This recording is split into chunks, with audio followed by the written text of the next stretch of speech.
All right, good evening, everyone. Welcome along to tonight's Real Estate Investor webinar on finding high-yielding properties. My name's Dennis Wong, and tonight we've got a very special guest from Your Investment Property magazine who will be joining us, and I'll be introducing her in a couple of minutes' time. So thank you, everyone, for taking an hour of your Wednesday night to join us tonight. I hope whether you're investing for the very first time or you're a seasoned investor, that you'll get some useful tips out of tonight's session. So tonight's all about cash flow. We'll also be talking about a couple of case studies or examples of suburbs that were reviewed in the recent Your Investment Property magazine as well, and just talk a little bit about those areas, the types of properties that are currently there that are attracting high yields, and we'll also do a bit of a live demo during tonight's session. So hopefully that will give you an idea on how you can actually find these types of deals in seconds. So we'll just do a couple of housekeeping items. Hopefully the audio is nice and loud and clear. Now your microphones have been muted deliberately because we do have over 300 people registered to come along tonight. So obviously with microphones turned on, it could get quite noisy. So if you do have any questions, especially if it is your first webinar, just please feel free to open up the little chat box on your GoToWebinar control panel. Just type in your question and we'll try our best to address any questions that are relevant to, I guess, what we're covering at the time. Otherwise, we will have time at the end to answer all your questions. So just to ensure you get the best experience on tonight's webinar, guys, please make sure that you do have your volume turned up. And if you are running any programs in the background that potentially might be chewing a bit of data, Outlook or any downloads or anything like that, just put that on the hold for the next 60 minutes or so. That way you'll get a better experience on tonight's webinar. Just a quick general advice disclaimer. So you'll probably see a few deals tonight, suburbs that we're going to talk about, but look, by no means are we recommending that you go straight there and find a property there. Obviously you need to get some professional advice because not all properties or suburbs may be suitable to your personal circumstances or your financial circumstances. So please make sure you do get professional advice. All right, so for those that have been to a few of our webinars, my name's Dennis Wong. I've been with Real Estate Investor now for a little bit over 5 years. I'm the product specialist here, and I'm sure I've probably spoken to some of you guys that are already members. I've been investing now for over 12 years. Bought my first property when interest rates were about 8%. So I've had the privilege of seeing them drop ever since then. And hopefully in the future as well, if we go by what the media is talking about at the moment. My personal experience is just buy and hold residential, and I've done a couple of renovations, been able to increase the rentals on that, and I'm also currently doing a postgraduate diploma in property as well. So tonight we are joined by Sarah Megginson, the director of Your Investment Property magazine. So welcome along, Sarah. Thank you for having me. We really do appreciate your time. Did you want to, just I guess, tell our listeners just a little bit about yourself, what you're doing with property? Absolutely, sure. So I've been very kind of passionate about property since I bought my very first apartment when I was 21. At the time, because this was 16 years ago, it cost about the same to rent as it did to have a mortgage. So it didn't take, it was a pretty easy decision. I sold my car to pay for my deposit. Wow. Yep. Got into my first property and fell in love with real estate from that moment on. Since then, I've renovated, I've bought and sold. So I've done buy, renovate and flips. I've bought and held. I've bought units and houses. I've made lots of money off deals and I've lost little bits of money off deals. Thankfully, they haven't been huge losses, but I've certainly felt the pain of losing money on a bad deal or buying a lemon. And that pain is always in the back of my mind when we're putting together Your Investment Property, the magazine every issue, because I want to try and help other investors avoid making those mistakes. The reality of real estate is if you do it well and you do your research, you can really set yourself up financially. But if you make missteps, then you can tank yourself financially. Yeah. So education is just something I'm really passionate about. So I've been writing for Your Investment Property magazine since issue 2, which was in 2007, and I've been editor for 3 years now. And yeah, I really believe that anyone can invest. I've interviewed people before. I once interviewed a couple a few years ago who were earning $50,000 between them She earned $10,000 part-time. He earned 40 grand. Wow. And between them, they still had 3 investment properties. Yep. It wasn't quick, they bought one, held it for 6-7 years, paid it down, and then did the next one and the next one. They were buying in affordable markets at the time, but they were able to send their children to private school, and what they achieved was incredible. And I always keep them in the back of my mind as just kind of this example of what you can achieve if you're really committed to, making it work. And that's the thing, isn't it? It's Arun's just mentioned that the sound is too low. So is that a bit better, Arun? You're just using a different speaker tonight, or microphone tonight. So was that okay? All right, not a problem. All right, we'll talk a little bit closer to the microphone. Okay, fantastic, Sarah. So let's kick on. So look, it's all about education. And look, I've been reading your investment property magazine. I remember back in the days when I travelled a fair bit and seeing the newsagent at the airport. I used to buy a copy and read it on the plane when you didn't have the entertainment hubs or the tablets to watch videos and things like that. So it is all about the education. And look, the magazine has a lot of great content. Covers all different aspects of property. Our real estate investor platform is about providing data to try and help you make better decisions as well. So hopefully tonight, that's if that's one message that you'll take away from it, then hopefully you can use that to help you make better investing decisions. So a little bit about Real Estate Investor for those that are tuning into your very first webinar with us. So we've actually been around since 2006.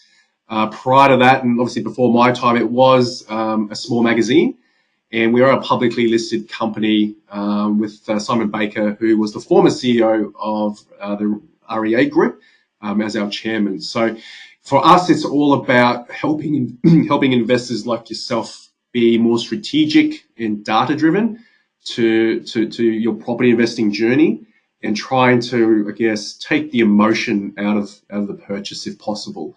Obviously, if it's your own home, different story. But if it is for an investment, you should be trying to treat it like a business.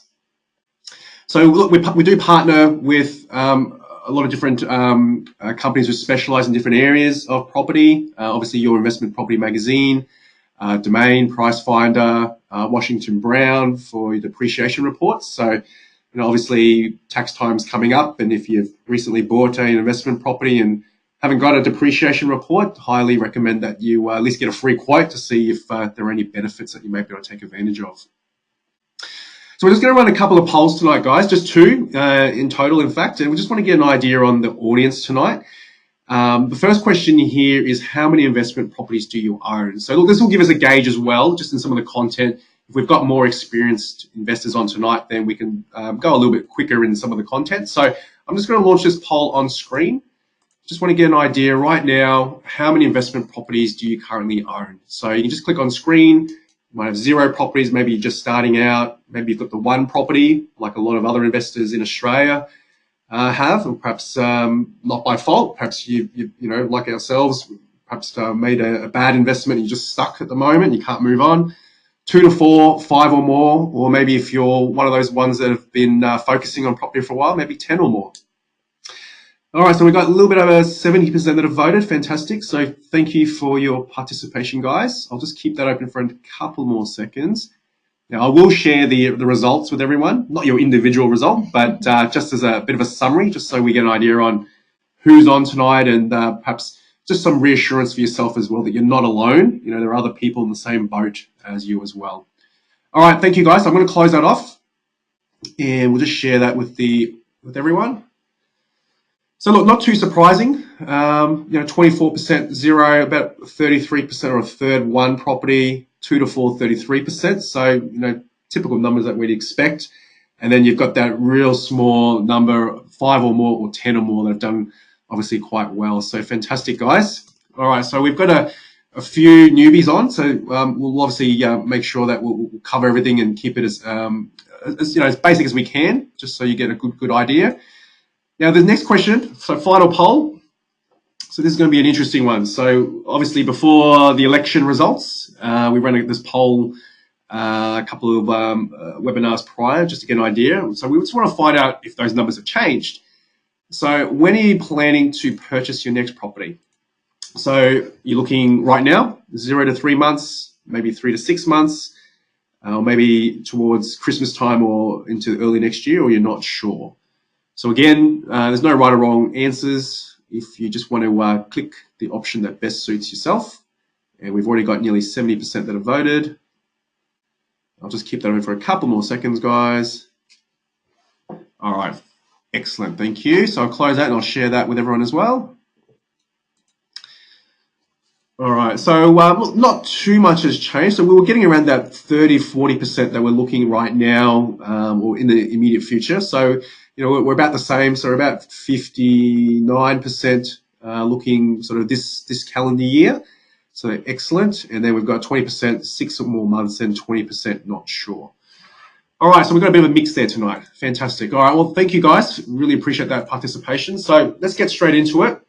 So I guess for those that are just starting out, and look, I'm sure a lot of you guys already know what a cash flow positive property is, but for those that don't, essentially it's a property that you're holding that's generating enough income from the rent to cover all your ongoing expenses. So that will be everything from your council rates, your water, insurance, body corporate fees if you've got an apartment or a townhouse, and your loan repayments as well. All right, so you've got enough money left over.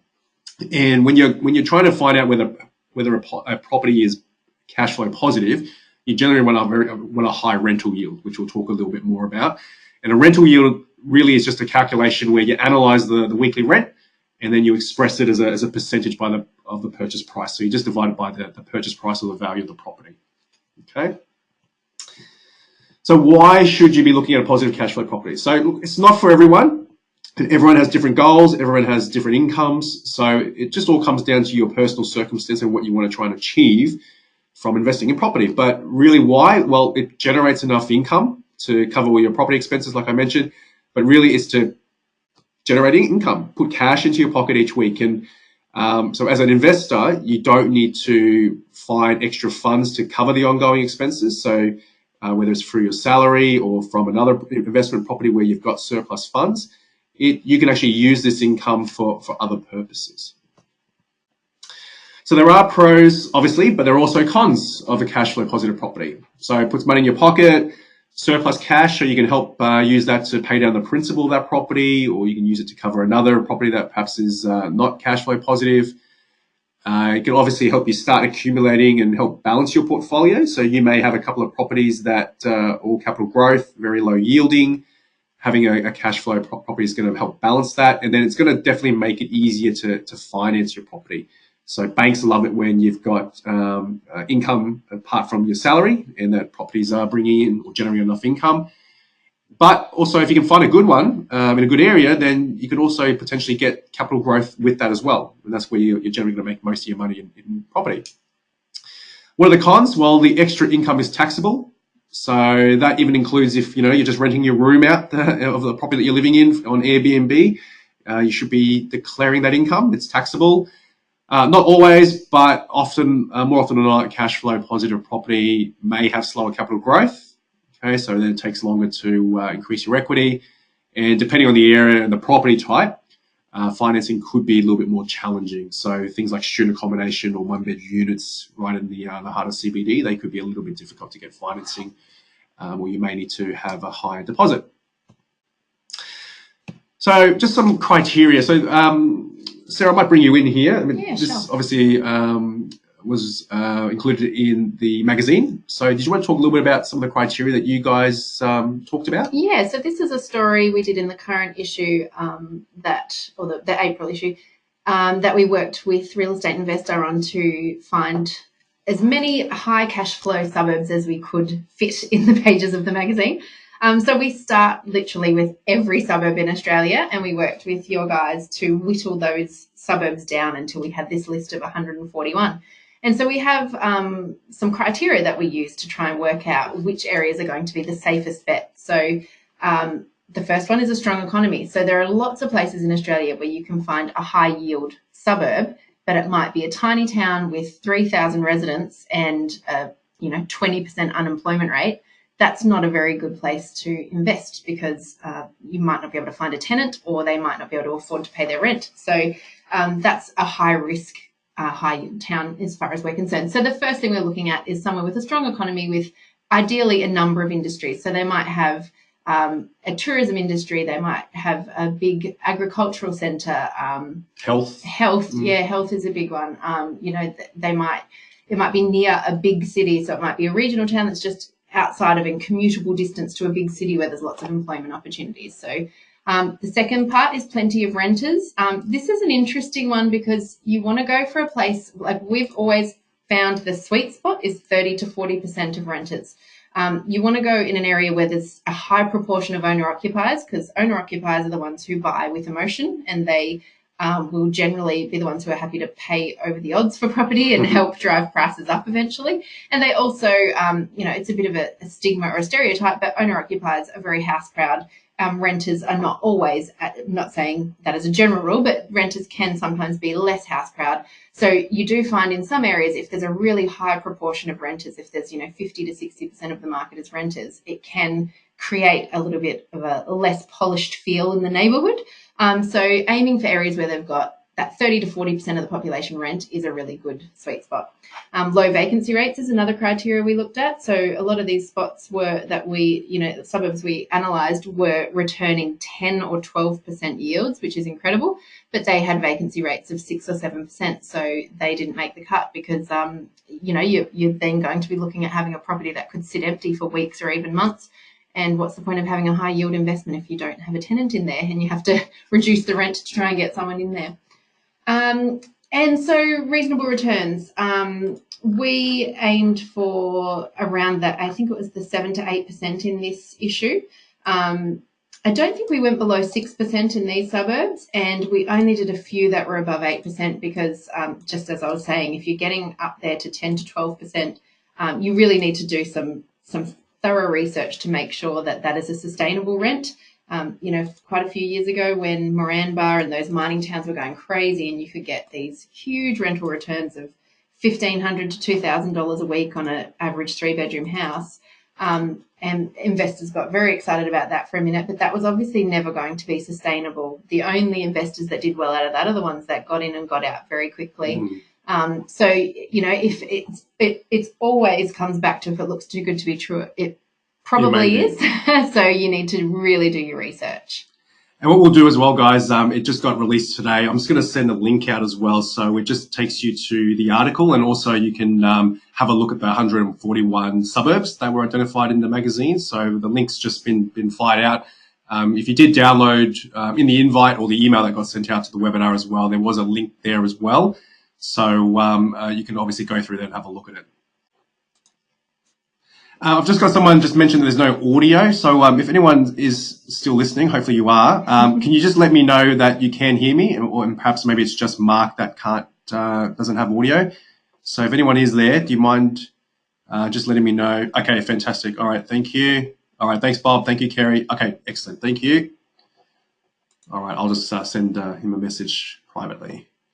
Okay, so hopefully that's helped, guys. So, there's just some things to help you in terms of when you're doing your analysis to look out for, to see whether it is going to be a good area to be looking at a property, even though, if it's high yielding. So here are some of the risks.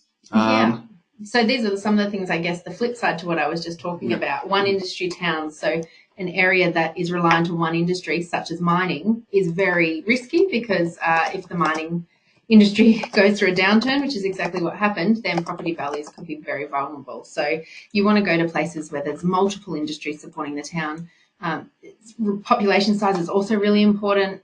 Really remote suburbs tend to not have much growth over the long term. You can have a property that sits at the same value for 10 to 15 years if there's no drivers there pushing it up. Which leads to finance risks. Finance risks are actually awesome. They're the bank's way of protecting you from yourself. If a bank looks at an investment you want to make and says, we deem that too risky, then you should really think hard about whether you want to proceed, because banks look at things like small studios, which are really hard to resell, or service departments, or student accommodation, and these very niche investments that have a really small resale market. They deem them too risky, and if the bank thinks it's risky, then it's possibly worth really thinking twice about whether you want to proceed.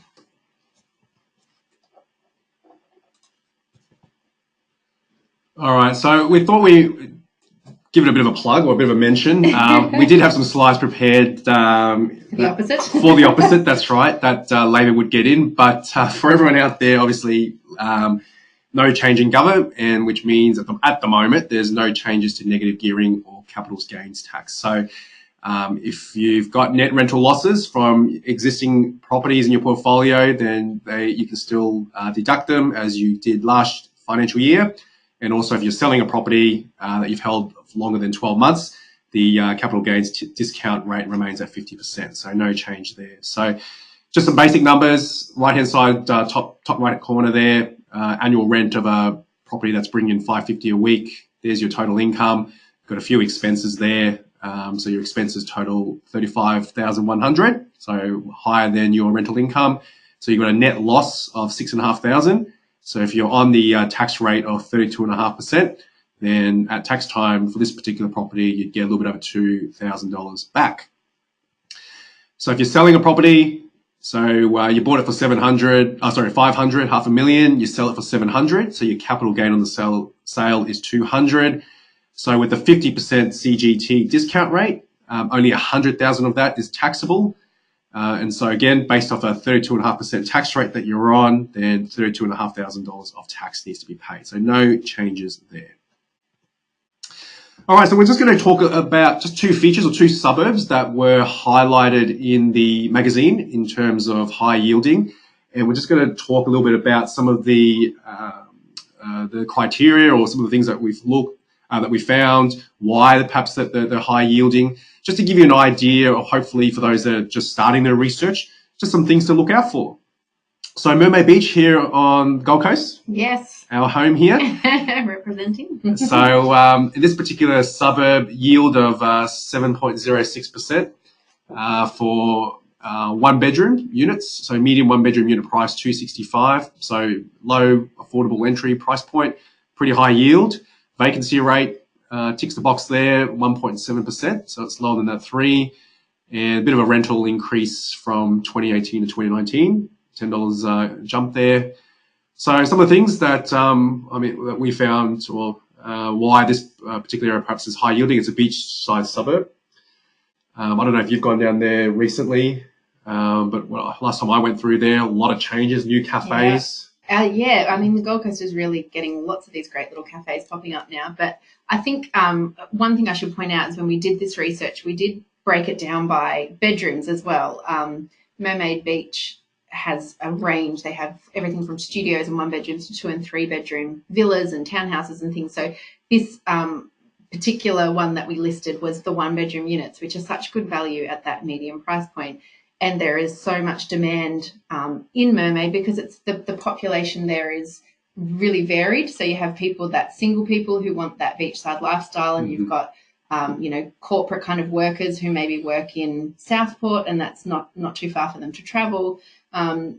There's a proposed light rail is going to extend from Broadbeach further down to Burleigh, so that's going to make it even easier to get around. But it's just from a lifestyle perspective, there's so much happening in the area, so many different kind of industries underpinning employment in the area, and it appeals to a really broad demographic, and that's really key. Whether you're buying, when you're buying, you want to invest, you want to appeal to a lot of renters and a lot of potential buyers for when you sell it again. So a suburb like Mermaid Beach has really broad appeal and will continue to. No one's ever going to get sick of living by the beach. So yeah, that's the thing. And with cafes and things like that popping up, it just makes it even more attractive. You got a lot of millennials wanting to go there, surfies. I mean, it does appeal both to the short-term and long-term market. So there are a couple of properties that I've seen that are on Airbnb. The next slide is probably going to give you an idea from a location point of view. It's right in the middle of, right between Burleigh Heads, which is just south there, probably about 10, 15-minute drive if there's no traffic. Then you've got Broadbeach, so you've got the casino there, Pacific Fair, which is a massive shopping centre. And just had a, $700 million upgrade a couple of years ago, so that's an amazing shopping centre there. Yeah, that's right. And then Surfers Paradise just a little bit further north. So it's right in the middle there, and Mermaid Beach itself is not very touristy. It doesn't seem to have the same sort of oversupply that Surfers does. Yeah. You can look at the population there. So 14% increase over 5 years. I think one of the other things that perhaps why it's been so popular is that the council has got a restriction of 3-story height limits, except of course along the highway there. So on the yellow part of the map there, that yellow road, the main road there. So it just means that home buyers that are buying there know that if they're going to be renovating or extending, that they're not going to have their views blocked by a massive, 50, 60-story tower. It's going through a gentrification process, or still is. And the suburb itself, in an article, I think last month, came out that Mermaid Beach currently is the 3rd most expensive in Queensland, behind suburbs in Brisbane of Ascot and New Farm. And that's because Mermaid has Hedges Avenue, which is one of the most prestigious strips on the Gold Coast. yeah, little cottages are like really, really expensive. Yeah. So a question's just come through. I've looked around surfers, but the body corporate fees are higher than normal.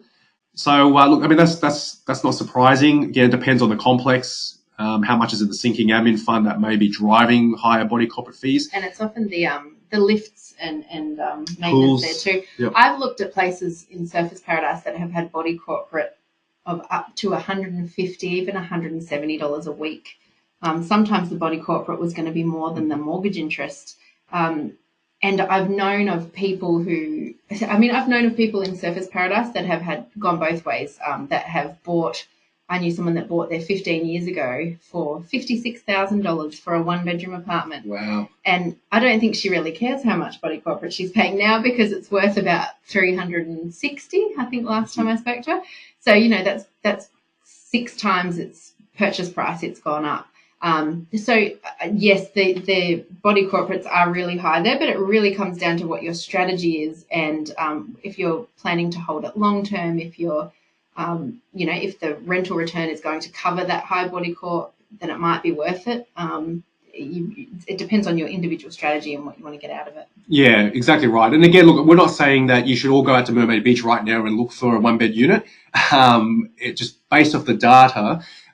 There is an opportunity here for a high yield rental return. So again, you need to look at the property itself. You need to look at the where it's located within Mermaid Beach. They could be a part of Mermaid Beach that's not as desirable, that you may not be able to rent out. If you're looking sort of behind the highway, sort of to the west of the Gold Coast Highway there, it's probably not going to be as desirable as the ones, closer to the beach. So you do need to be careful about that. So I've just got another question here, which is a great lead into our next slide. So guys just asked, what about the prospects of long-term capital gain in Mermaid Beach? Isn't it volatile? So if we have a look at the history, this is units, median prices in Mermaid Beach for units. If you have a look, the growth has been, obviously in the early 90s, been pretty flat. But ever since the late 90s, early 2000s, it's really continued to grow. And even now it's still rising. So look, for me, looking at something like this, there's definitely more periods of growth than there is of decline. So in terms of future growth, obviously history doesn't determine what's going to happen in future, but to me, it gives an indication that, okay, there's obviously infrastructure in place that's continually driving prices up, which means people are paying more for it. Then you need to do the research around, okay, what's happening in the future. So, what we mentioned about the light rail being extended from Surfers through Mermaid Beach to Burleigh, that's obviously going to be a positive. And this graph, just really quickly, is such a perfect example of timing in a market and how a buy and hold strategy can be quite forgiving. Because if you had bought in Mermaid Beach at 2010, you would have been paying around the $400,000 mark. That was the median back then. And here we are almost a decade later, and the median's 470 something. So you've not had a lot of growth. You'd be saying in 10 years, I haven't done extraordinarily well. But if you go back to 2000, where the median was under 200,000, that time in the market means that the property value, the median property value, has more than doubled. So, yes, it's volatile because it's always volatile. Property growth is never linear. It's always up and down and moves in cycles. But if you're looking at a long-term strategy, if I'd bought there in 20 years ago, around 1999, I would have paid around $150,000 for something that's worth late fours now, that's tripling in value. I'd be quite happy with that result. Yeah, and if it's positive cash flow as well, then you've had a property that's been self-sufficient. You've had surplus income, which you may have helped you pay down the principal, and now it could be fully paid off or close to it. And the other thing is too, if you can comfortably afford it, when it was 2010 when it peaked and then it dropped 2 years and quite sharp, if you panic and sold, then that's obviously when you would have made a loss. But if you could comfortably afford and you had forecasted that you were able to cover any shortfalls and you held on to it, then the next peak passed it and it's continued to grow as well. So we've got a couple of questions coming through. So obviously we'll save that to the end. But the other one is, where's this data from? So this comes from Price Finder, which get their data from the titles office. So in this particular case, being a Queensland suburb, it'd be from the Queensland Department of Natural Resources. So here's their houses. So very volatile, obviously, but you can see there that there's been good growth overall. Early 90s, house median price to 200,000. And now you're looking more about the $1.3 million mark. All right, so there's a couple of examples. So using Investor Search, I was able to find one-bedroom units around that median price. So, one's at 230, the other one's at 275. Both of them have forecasted high yields, 6.9% at the top there and 7.9 for the one down the bottom. All right, let's have a look at another one. We'll go to a different state. We'll have a look at Mildura in Victoria. So in this particular case, we're looking at houses. Median house price, $299,000. So still very affordable price for a house. Yield's not bad, a little bit over 5.5%. Vacancy rate's fantastic, 0.5%, and a little bit of an increase in weekly rents over the last 12 months. So just some factors about Mildura. It's located next to the Murray River. I did not know this, but they supply 80% of Victoria's grapes. So obviously a big market there. 39% rental market, and in terms of house price growth, we have a little bit over 5.34% over the last 5 years. So there's Mildura, not a massive town, but population still, there's still a good population there. 6.82% increase over the past 5 years, and there's some things happening there as well. There's a new winery worth over $110 million, creating more jobs there. That's opening up. Solar farms, a lot of solar farms happening down there. And there's also an abattoir that's reopening that's going to create more full-time jobs as well. So probably a combination of infrastructure, development, Melbourne going crazy and people can't afford, maybe a lifestyle change could be contributing to Mildura going through some growth. And that's such a perfect example of a regional town that has a foundation of multiple industries driving it. So it's not just reliant on the agriculture, it's got the winery industry, it's got this energy farms, and it's got an abattoir reopening. So there's lots of different kind of areas that are underpinning the economy. Yeah, definitely. And so here's the median house price growth for Mildura since the early 90s. You can see some good growth, nice and steady. Obviously nothing like Melbourne and Sydney that we've seen, but we are looking at a regional area. But if you bought a property in the early 2000s and you've held it, you would have made some good equity there that you may be able to use to buy another property. And again, using Investor Search, did a couple of quick searches, and got some affordable houses here. 2-bed, 128, saying it's positive, 8.1%, and the one down the bottom, 220, 7.1% gross yields. So I just want to also give you some stats in terms of regional areas, because there's this stigma that regional areas don't always grow, or there's no capital growth. They're all about yield, rental yield, returns, and there's no growth there. So we've got some data here from CoreLogic that they released. So here's the annual change in dwelling prices from April last year to April this year. As we know, nationally, 7.2% drop. Combined capital is 8.4%. A lot of that's going to be driven by Sydney and Melbourne.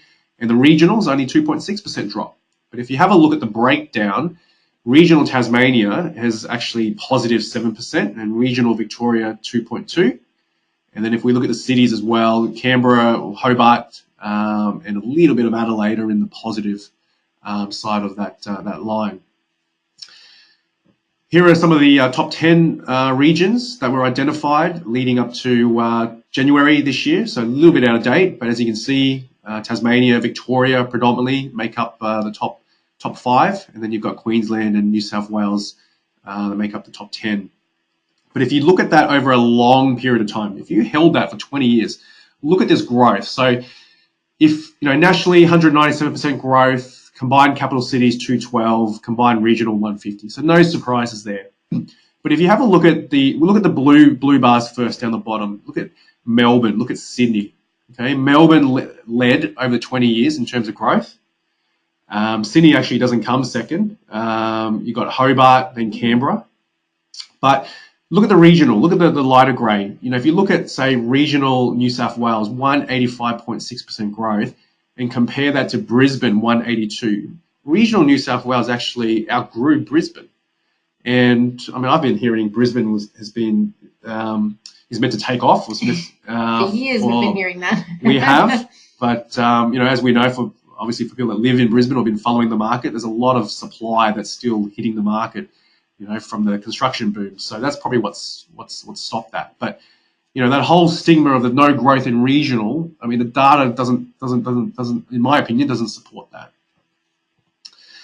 All right, so how do you go about finding these deals? How do you go about looking for high yielding properties? So this is where a real estate investor can assist you with that in terms of getting you a short list and then putting in your data, putting in all the expenses, so everything from your body corporate, if you're doing Airbnb rentals, everything from cleaning and any incidentals or anything that you're providing as part of a short-term rental, all those costs to weigh up, okay, is it actually positive? Is your net yield actually going to be positive after all that?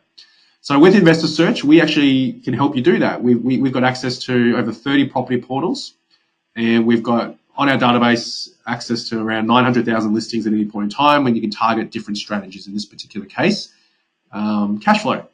So what we do is you select the strategy. You can then look at the keywords. Well, we hard code the keywords that will help you find these types of opportunities. So 6 yield, 8% yield, granny flats if you're looking at building those, high cash flow. Types of keywords that agents will use to try and attract investors to have a look. We've also then built in things like property yield. So trying to find a specific property with a minimum yield. And, if we do, say, a minimum 7% yield, we've got a couple here. Here's one in Kangaroo Point, 8.6, 9% in Woodridge, and here's one in Mermaid Beach at 7.2%. All right. Now, how do we calculate the expenses? So this is where our system actually allows you to put in some default information about your situation. So you can put in things like your loan type. Are you doing a P&I loan or a principal and interest loan or just interest only? What's your interest rate? Your loan deposit, your costs, market factors, so things like growth and CPI, which you can get data from, the type of entity you're going to be buying the property under, so under your own name or is under a company, that's going to affect the different tax rates that will apply in our forecasting. And then you've got your expenses. So put in your rates, your insurance, your body corporate fees.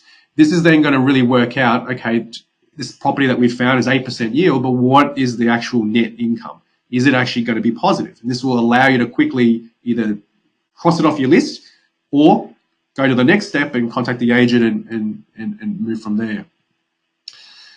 Alternatively, we also have suburb rental yields. So with all the data that we've got access to, we can calculate what the median rental yields are by property type. And then in the listings, we can show you that a 3-bedroom house in Risdon Vale is 6.5%. In Mildura, up in Cairns, 9% for our 2-bed unit. South Australia, Windsor Gardens, 6.5% for a 2-bed unit. So you can quickly identify not only properties, but also suburbs where there's high demand and there's high yields there. All right, so I'm going to do a couple of examples now just to actually show you how quickly it is to find these properties or perhaps help you be able to start your research. So obviously for coming along to tonight, you probably would have already seen, you're going to be getting a copy of the top 200 highest yielding suburbs report. So they'll get emailed to you within the next couple of days, along with a copy of tonight's recording. So you can download that, have a look, see what type of property is performing. That could give you an idea in terms of where to start looking, or, look at the suburbs next door. If you think of the ripple effect, once an area gets highly priced or too expensive, people tend to look next door. All right, so I've logged in. Let's just go straight to Investor Search. I'll just make sure that everyone can see. Yep. All right, so I'm just going to do a couple of searches just to give you an idea of how easy it is to find these opportunities and how it's different to the free sites. So if I just pick a state, let's just do Queensland, and we'll go keyword strategy, we'll go positive cash flow, and we'll hit search. So this will now go off to a number of different portals. I mentioned around 30, and it will find any opportunities that meet the criteria that you put in. Now, obviously, some listings are on multiple sites, so we've got the ability to be able to just provide the unique listing, so just the one listing and produce it through here. So, all right, so here we go. So based off that two criteria, we've got over 10,000 potential positive cash flow properties. All right, the key word there is potential. All right, because again, agents could list whatever they want on the ad, but this is just a starting point. Okay, I'm going to be a little bit more specific now, guys, just to give you an idea on how do you actually narrow this down. So I'm going to now just reset my filters. I'm going to do a radius search. So this is really cool. Maybe you've identified a hospital or university suburb, or some sort of area that's got a lot of potential, and you want to find that area. So let's just do a radius search of, say, 50 Ks of postcode. We'll do 4,000. We'll do Brisbane again. This time we'll go positive cash flow, but we'll also combine that with the property yield, and we'll do a property yield of 8%. And then we hit search. It'll go off, do its thing, and within a couple of seconds, I've got 67 results back. So can you imagine going through realestate.com or Domain one by one trying to find these types of opportunities, because you can't search by yield. So if you look at the right-hand side, and my apologies if it's a little bit small, I will zoom in there a bit. But what we can see here is that for this property here, now I've got no idea where this suburb is, but in Brazil, current potential rent $536 a week in rent, cash flow pre-tax 14,000, 16% yield. So obviously straight away, that's fantastic, but it might be too good to be true. So it's all about the research then. So, open this up. So the ad here, it says 10% return after all costs, approximate rent $536 per week. I can see this one is in a over 55s complex. Okay. So there you go. This one's a bit risky. There you go. All right. So that's already included the ad. So you can quickly move on. But it does the initial calculations for you. So remember what I was saying before about the default profile? You set in all your expenses, you set your loan. That's how it's calculating that cash flow. All right. Okay. Let's do another example. So let's move away from Queensland. Let's do another one. Let's do Tassie. So, some of the reports suggested Tassie has some good growth. So let's just pick Tassie, and we'll go 6% gross yield for the property, and we'll hit search. All right, goes off, does its thing, and we've got 196 matches. All right, so here's the first one here, asking 520,000, 12-bedroom house. Okay, so that sounds a bit odd. So let's open up the ad. Cash buyers wanted, pretty big block, 2,000 square meters. Okay, so this one looks like it's combined rents. Okay, so there's 6 properties on this lot.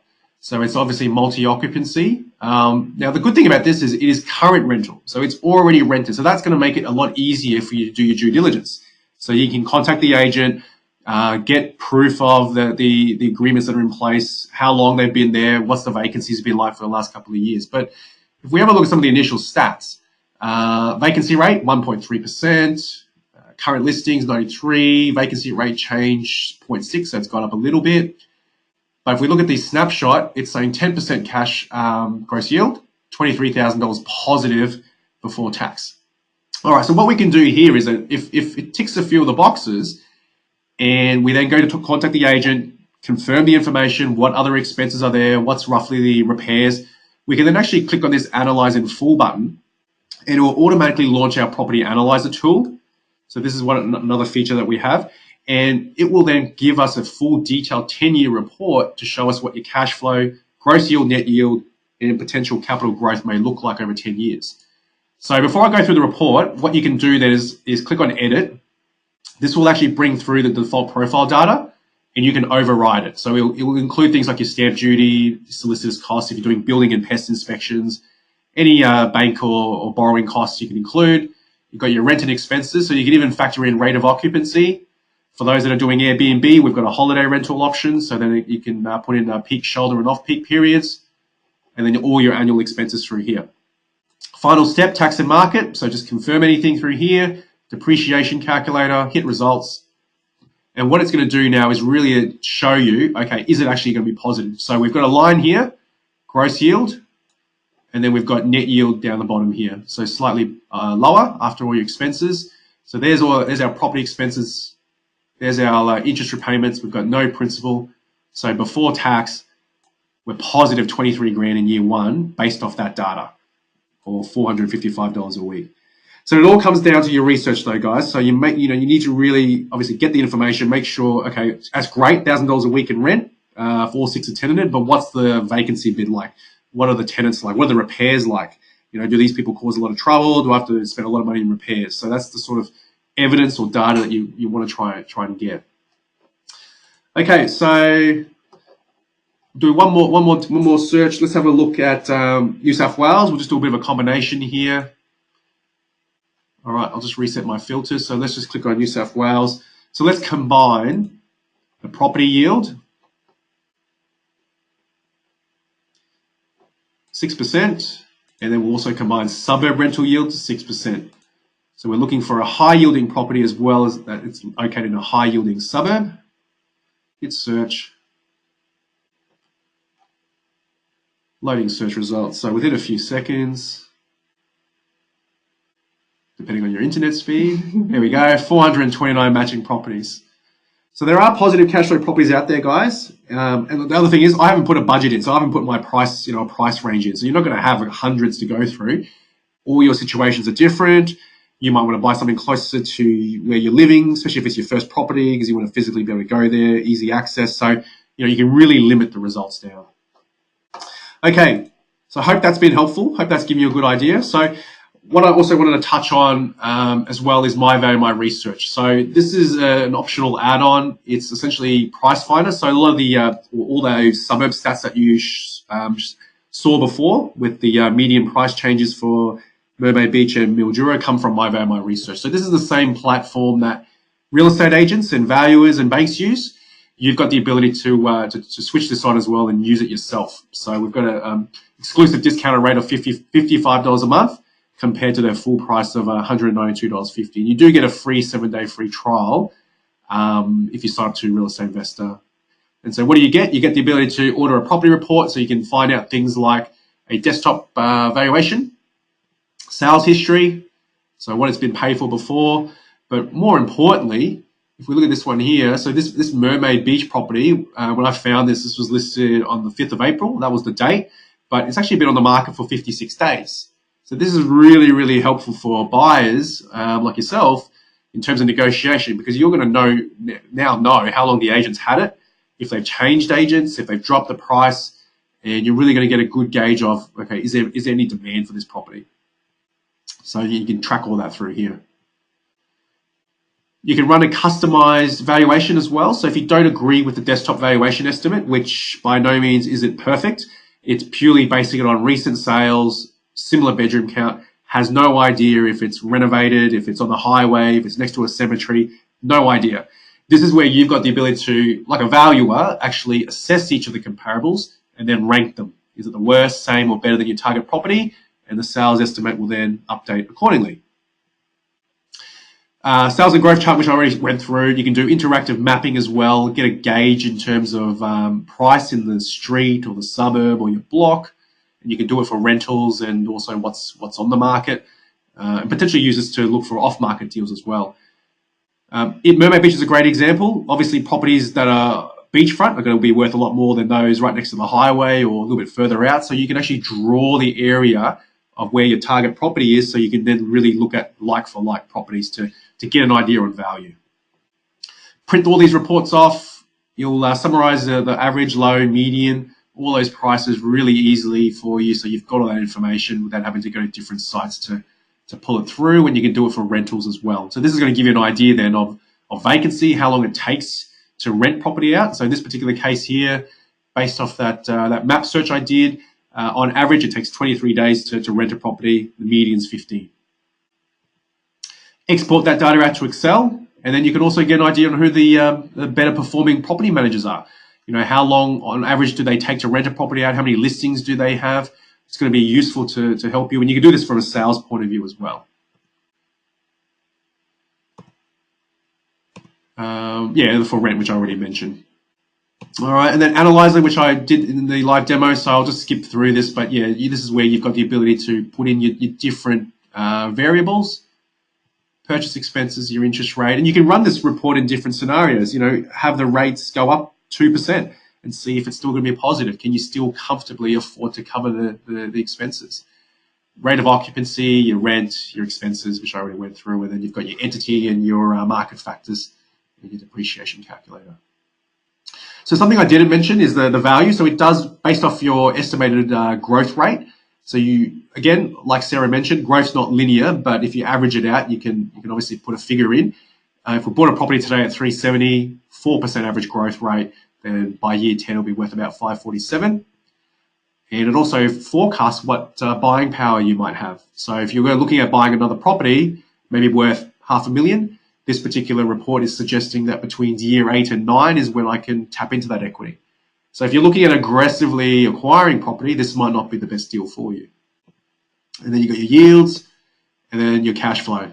So there's your cash flow and then your after-tax cash flow. So hopefully, guys, that's given you an idea in terms of how Real Estate Investor can help you build and manage your property portfolios. It's not just about giving you data, but you can obviously use the platform to help you search, analyze, research, but also track your portfolio as well. So we didn't have enough time today to go through a portfolio tracker, but you do have the ability to do that. So last example, Sunshine Coast. You been there recently at all? I have actually, a few months back. So here's a property that was on the market for $800,000. This is a Airbnb property. We actually got the expense figures for this. So this was already on Airbnb. I think when they first bought the property, it was like ranked 77 on stays. But then they did a bit of a reno and it got into the top 5. So the rental income for that year was a little bit over $74,000. Property expenses $26,000. Now they didn't give me the interest repayments, so we just estimated that. So I think we based that on a 4.5% interest rate, interest only, 80% LVR, and based off that, there was a net income of $11,000. But the rental income and expenses was factual. So this particular property, short-term let, 9.3% yield. So they also, what you have to consider for short-term are different expenses. So there's a lot more. You've got admin fees, cleaning, consumables. You obviously got your rates. Electricity was a big one. Electricity was quite high. I think it was in the top 3 in terms of expenses. Then you got gardening as well. You need to maintain it. Insurance, repairs, replacements. So, you got things like pillows, or if you can be providing food or whatnot, coffee, that sort of stuff. So you need to have the budget of that if you're going to be providing that. And the other thing, property management fees. So there are companies out there now that look after short-term rentals, so something to consider. All right, so in terms of if you want to try to find some of these deals, how do you go about it? So I'm just going to talk a little bit about the offer that we've got tonight. So it's a special Your Investment Property special discount offer, and then we will hit the Q&A. So if you've got any other questions, guys, we've got a couple that have come through. Just type that in, and Sarah and myself will go through those. But if you are looking at investing, for some of you, that 50% are looking in the next 6 months or so, and you're not too sure where to start, we've got a good deal on tonight that you can take advantage of. And within a financial year coming up as well, if you've already got property, these fees can be tax deductible. So what you get is you get access to investor search, which we talked about, analyzer tracker, development search if you're looking at new developments, and then you've got the option as well to add on My Value, My Research, which is Price Finder at a reduced rate of $55 a month. What you get is also a lot of support. So we don't just you don't just sign up and you're on your merry way all on your own. We do have a support team. So you can contact us by email, phone. We've got live help. There's a lot of video tutorials as well that you can watch, and we've broken them down by strategy as well as a different product. If you're using Xero at the moment to perhaps for your business or just for your own self for tracking, you can actually then integrate that into our portfolio tracker where we can start to help you manage or track your cash flow. So we've got a lot of FAQs. We have a blog that we update every week, training webinars that we run, other webinars like this, like tonight.